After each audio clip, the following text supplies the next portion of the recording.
आइए मानस सरिता में थोड़ी सी चर्चा मानस के माध्यम से आपके बीच में रखते हैं।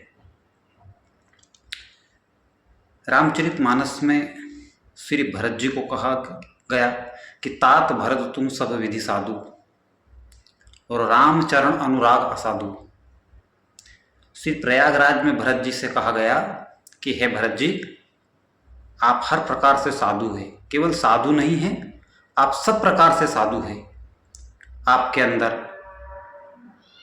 संत के सारे लक्षण मौजूद हैं। लेकिन दूसरी तरफ इसका एक और पॉइंट भी है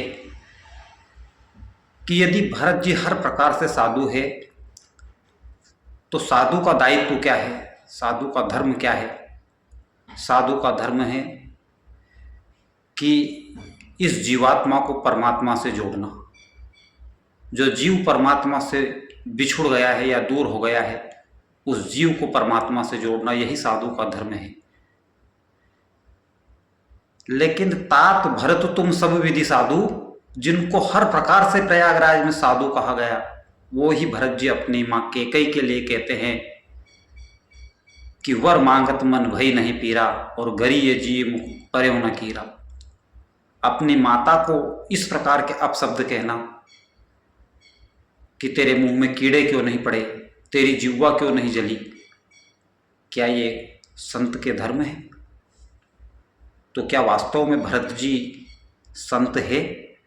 यदि संत है तो एक संत के मुख से अपनी मां के लिए इस प्रकार के वाक्य अशोभनीय हैं। लेकिन यदि भरत जी को यह कहा गया है कि भरत जी आप हर प्रकार से साधु हो,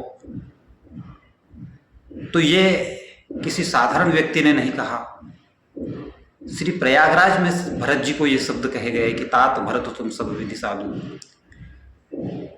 तो इस बात का चिंतन मानस के मनुष्यों ने किया कि वास्तविकता क्या है, क्या भरत जी साधु है?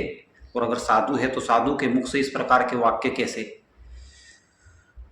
तो उन्होंने देखा कि भरत जी ने जब ये कहा कि तेरे मुंह में कीड़े क्यों नहीं पड़े, तेरी जिह्वा क्यों नहीं जली,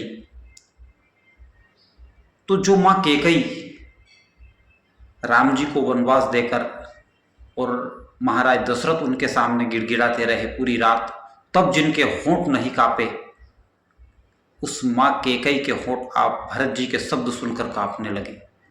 और मां कैकेयी कहने लगी कि हे भरत, ये बात तू कह रहा है, मेरा पुत्र कह रहा है कि तेरे मुख में कीड़े क्यों नहीं पड़े, तेरे हृदय के टुकड़े क्यों नहीं हो गए?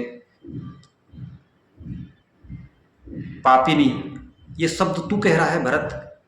आज मां कैकेयी के होंठ कांपने लगे और मां कैकेयी के मुख से ये निकल पड़ा और मां कैकेयी को ये कहना पड़ा कि हे भरत, तू इससे तो अच्छा मेरा राम था, जिसको मैंने 14 वर्ष के लिए वनवास दिया, और उस राम ने मुझसे ये भी नहीं पूछा कि मां मेरा अपराध क्या है, और आज तू ये शब्द कह रहा है मुझसे।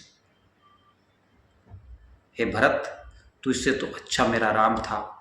और मां कैकेयी इतना कुछ होने के बावजूद भी, मां अरुंधति के समझाने के बाद भी, वशिष्ठ जी के समझाने के बावजूद भी, दशरथ जी के समझाने के बाद भी रत्ती भर भी अपनी जगह से टस से मस नहीं हुई। उसी मां कैकेयी के पैर और होंठ कांपने लगे आज भरत के वाक्य सुन करके।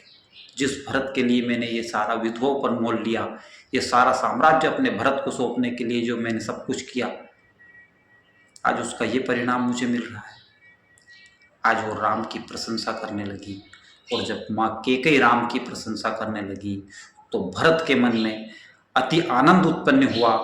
और भरत को लगा कि जिस उद्देश्य से मैंने अपनी मां के लिए ये शब्द कहे थे, ये वाक्य कहे थे, आज मैं उसमें सफल हो गया।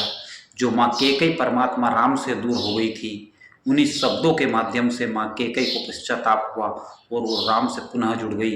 यदि भरत जी ये शब्द नहीं कहते तो जिंदगी भर शायद राम के प्रति मां कैकेयी का हृदय नरम नहीं पड़ता, और वो द्वेषता के भाव जो उनके हृदय में थे वो हमेशा के लिए विद्यमान रहते। लेकिन आज एक संत की वाणी ने, देखिए संत की वाणी ऐसी ही होती है, कभी कभी इस प्रकार की घटना को अंजाम देने के लिए संत को इस प्रकार के अपने होंठ से ऐसे शब्द बोलने पड़ते हैं, अंतः हृदय से इस प्रकार के शब्द संत कभी नहीं बोलते। संत के हृदय से यदि ऐसे शब्द निकलते थे तो उसका अर्थ यही है कि ये शब्द उनके हृदय से नहीं निकल रहे हैं। और आज भरत जी की इन बातों को सुनकर के माँ कैकेयी राम से जुड़ गई, राम को याद करके पश्चाताप के आंसू बहाने लगी कि हाय, मैंने ये क्या कर दिया, मैंने अपने इतने प्रिय पुत्र राम को 14 वर्ष के लिए वनवास में भेज दिया। और जो माँ परमात्मा राम से दूर हो गई थी, उस परमात्मा राम से भरत के इन शब्दों ने माँ कैकेयी को पुनः मिला दिया। और यही संत का स्वभाव होता है बंधुओं, कि इस जीवात्मा को परमात्मा से जोड़ना, यही संत के लक्षण होते हैं। और यही भरत जी ने किया। इसीलिए भरत जी को कहा कि तात भरत तुम सब विधि साधु और राम चरण अनुराग असाधु। तुम्हारा राम जी के चरणों में अगाध प्रेम है भरत, तुम हर प्रकार से साधु हो। और माँ कैकेयी के लिए जो शब्द भरत जी ने कहे, उन शब्दों के पीछे भी केवल इतना ही उद्देश्य भरत जी का था कि माँ कैकेयी संसार में खो गई है, इस संसार से निकाल कर माँ कैकेयी को पुनः भगवान के चरणों में जोड़ दिया। यही भरत जी का उद्देश्य था। इसीलिए भरत जी ने ये शब्द कहे। ये छोटी सी बात रामचरितमानस की आपके सामने रखी। बस जय सिया राम, जय श्री राम।